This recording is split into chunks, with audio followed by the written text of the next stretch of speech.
A mentor of mine once offered the following metaphor when talking about the liminal, this ambiguous, transitional space between two life moments. She said it's like a slow motion experience of one taking a step forward. You begin with 2 feet firmly planted on the ground. This is your comfort zone. Life's good, things are going well, or at least things are stable. Then something shifts, and you are compelled out of that stability. Maybe you're pushed, or maybe you feel this urge within you that it's time to move. Either way, you lift the pressure applied to one leg and raise it, motioning forward ever so slightly. Now you are balancing your entire body weight on a single leg. Welcome to the liminal, this space between. While you have not yet taken a step forward, you are no longer in that stable place you had been just moments before.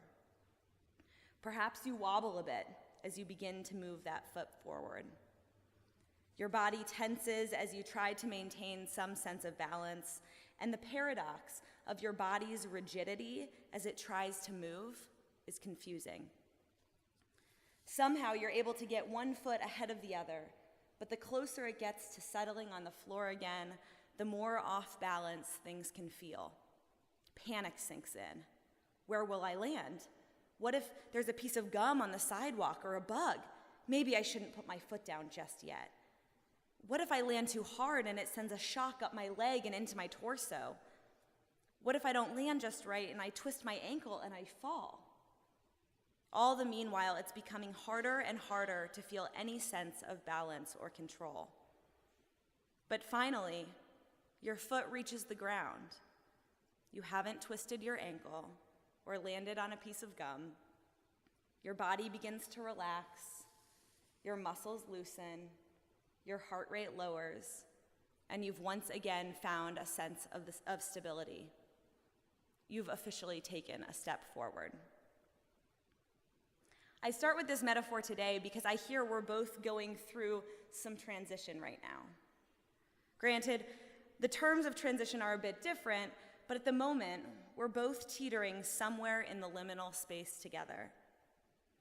As some of you might know, I am getting ready to transition from unmarried life into married life just 4 weeks from today. And right now, I'm somewhere in between those two places, engaged, so no longer single, but also not yet married. And you're experiencing your own kind of transition right now as you seek new long-term leadership for the church. Transition can be an exciting time, full of potential and opportunity, starting afresh and creating whatever future we can imagine. But it's certainly an anxious one as well. There are so many unknowns that await, questions that we can't even anticipate yet. Perhaps there are unfinished ends to tie up before moving forward, and conversations yet to be had or completed about the future we envision together. For us, about what last name we're going to use and how to manage our finances together. For you, about what's at the heart of Grace Covenant. What's worked in the past, what hasn't. What makes this the remarkable community it is. And what kind of leadership do you need to find for it to be the most thriving community it can be? Transitions are complicated. And it's at a transitional moment where we find the Israelites in our reading this morning. They've come to the desert's edge. The wilderness, which represents this unknown liminal passage from one place to another in the Bible, is about over.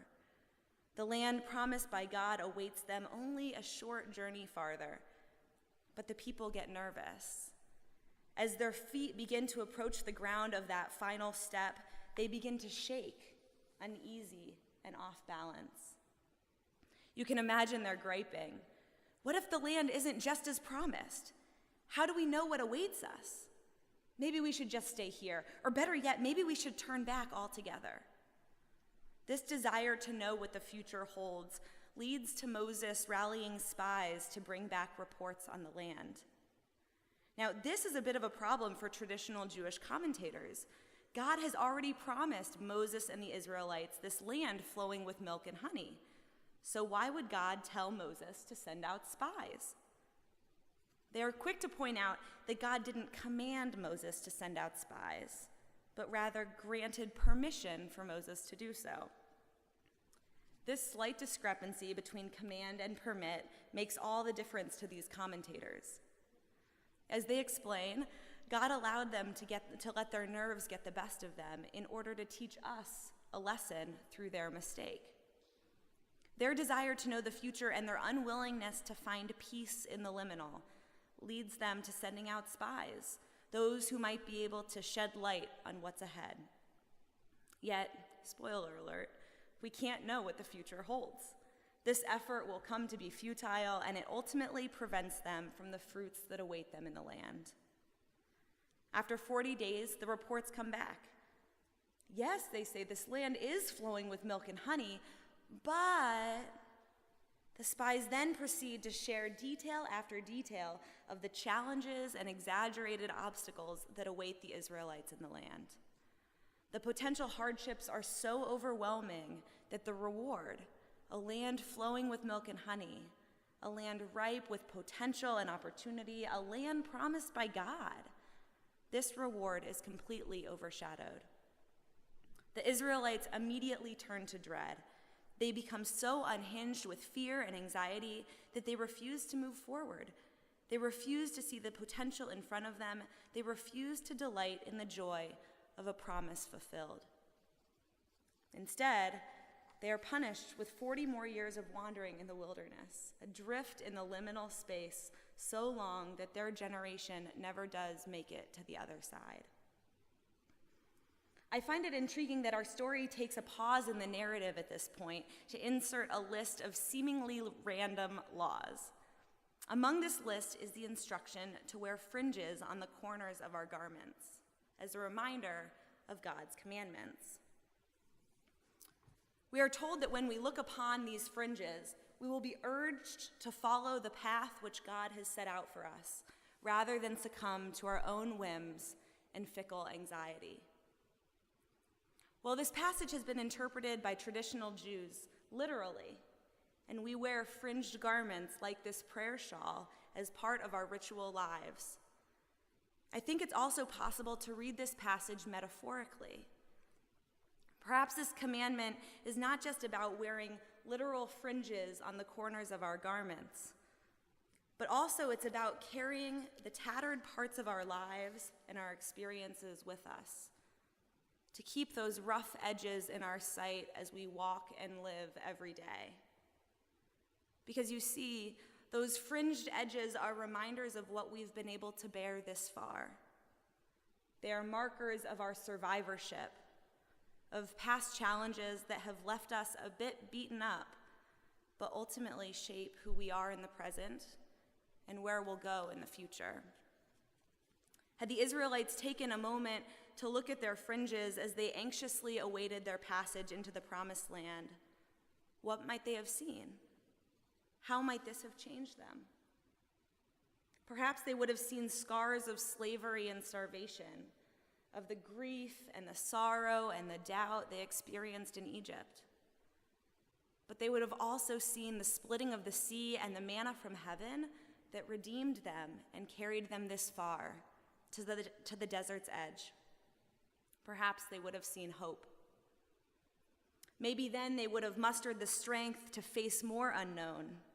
For as many challenges as they had faced in the past, they were delivered time and time again.